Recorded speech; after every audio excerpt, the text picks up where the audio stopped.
स्वागत है आपका। जैसा कि हम देखते हैं हमारे वीडियो में the logic of brilliant student. Do you know?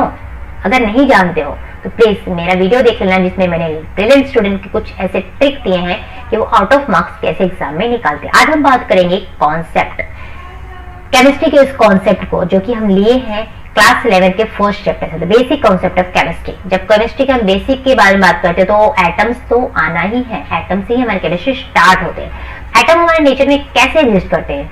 Two way में, मॉलिक्यूल्स एंड आयंस फॉर्म में। अब हमने आयंस एटम्स को तो देख लिया, अब हम देखेंगे जो केमिस्ट्री है, केमिकल रिएक्शन होता क्या है। केमिकल रिएक्शन में इंटरैक्शन होता है मोर देन टू मॉलिक्यूल्स का और प्रोड्यूस होता है न्यू प्रोडक्ट। इसमें दो चीज आ गए, एक तो हो गया हमारा रिएक्टेंट और दूसरा हो गया प्रोडक्ट। रिएक्टेंट आपस में इंटरैक्ट करके प्रोडक्ट फॉर्म करते हैं। तो जो हमारा सबस्टेंस फॉर्म हो गया, ये जो सबस्टेंस है ये टू फॉर्म में होते हैं, एक होता है हमारा प्योर फॉर्म और दूसरा होता है इम्प्योर सबस्टेंस। जो प्योर सबस्टेंस होता है वो always in a homogeneous in nature में होता है, हम कह सकते हैं ऐसा यूनिफॉर्म कंपोजिशन। बट जो इम्प्योर सबस्टेंस होता है वो हेटेरोजेनियस इन नेचर में होता है। ये तो हमने देखा कि सबस्टेंस के क्या नेचर है।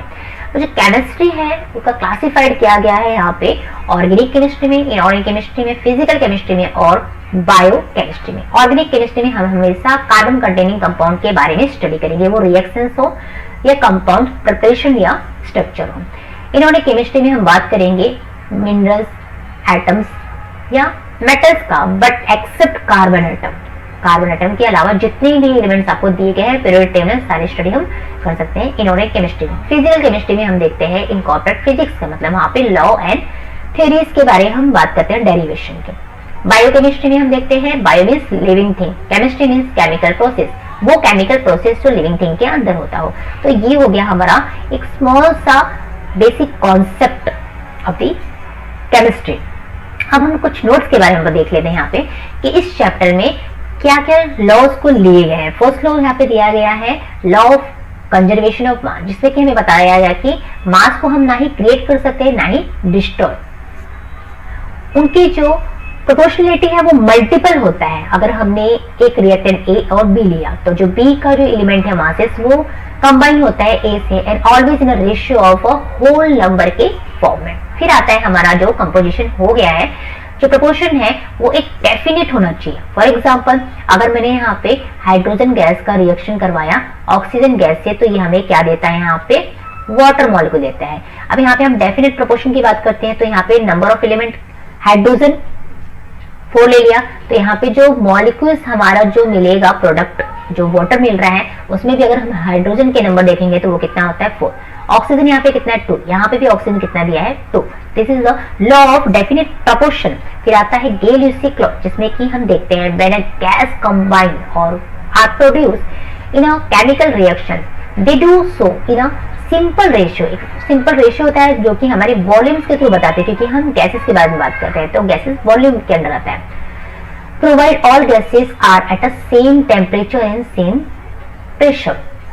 एवोगाड्रोस लॉ में ऑलवेज हम देखते हैं जो भी वॉल्यूम होता है, जैसे कि हमने गेल-ल्यूसी लॉ में गैसेस के वॉल्यूम देखे, वो वॉल्यूम किस पे प्रोपोर्शनलिटी करता है, number of mole of gas के, क्योंकि यहाँ पे टेम्परेचर और जो प्रेशर है वो बिल्कुल ही कांस्टेंट होता है। तो ये हमने इसके स्मॉल स्मॉल थिंग्स यहाँ पे देखिए। अब हम देखने वाले हैं हमारा फर्स्ट जो आता है वो आता है relation between the Fahrenheit and degree Celsius. अगर हम मान के चलते हैं कि 5 डिग्री सेल्सियस हमने लिया है और हमको बताना है कि जो फ़ारेनहाइट है वो कितना होगा, ऐसे केसेस में हम इस फॉर्मूला पे लेंगे। Formula Fahrenheit equal to 9/5। आपका जो डिग्री सेल्सियस था, टेम्परेचर था, वो टेम्परेचर यहाँ पे कितना बता रहा है 5 डिग्री सेल्सियस, तो हम यहाँ पे मल्टीप्लाई कर देंगे 5 से, प्लस यहाँ पे क्या दिया 32, तो हम लिखेंगे 32।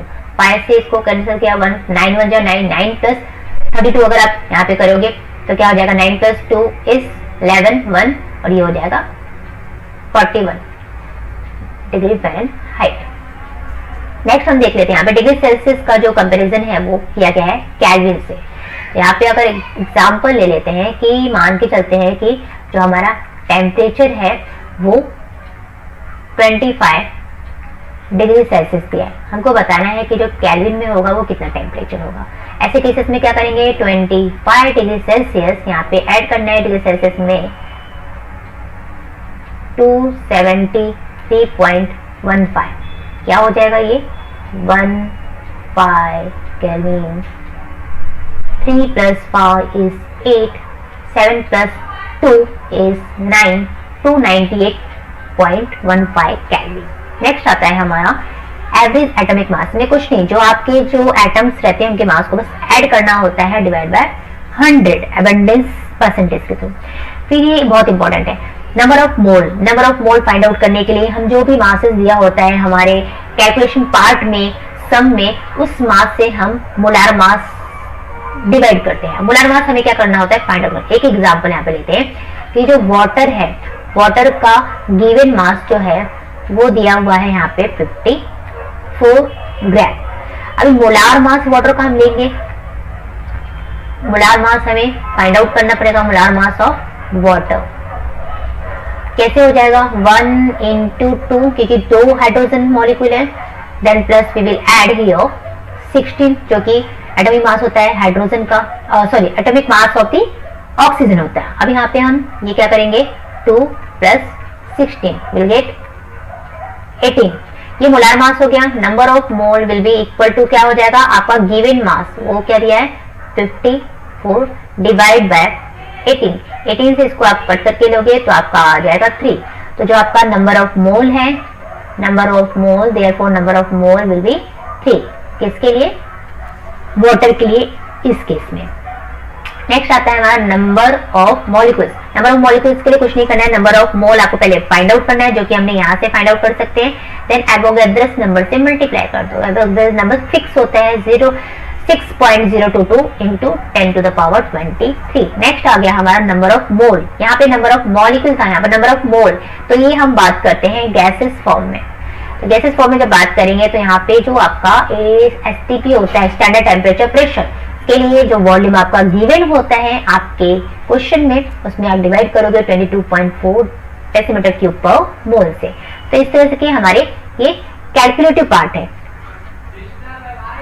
Form of the mind mapping. तो हम बेसिक कॉन्सेप्ट का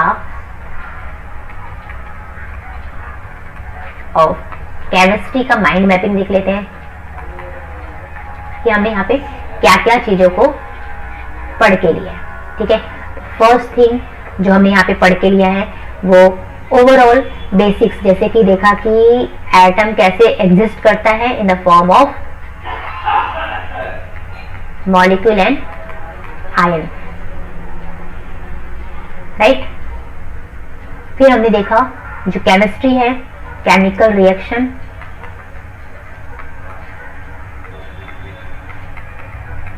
केमिकल रिएक्शन में क्या क्या होता है, रिएक्टेंट एंड प्रोडक्ट, राइट। उसके बाद देखा क्लासिफिकेशन ऑफ केमिस्ट्री, क्या क्या था हमारा, ऑर्गेनिक,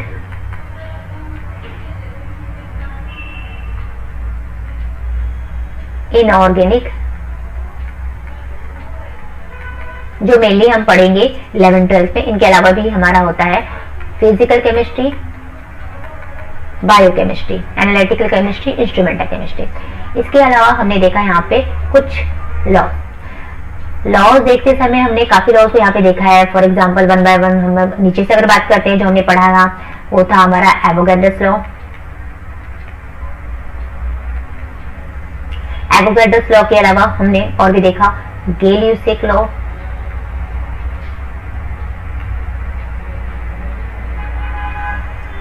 मल्टीपल प्रपोर्शन देखा,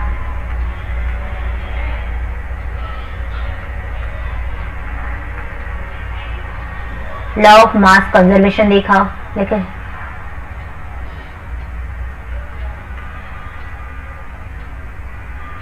कंजर्वेशन देखा।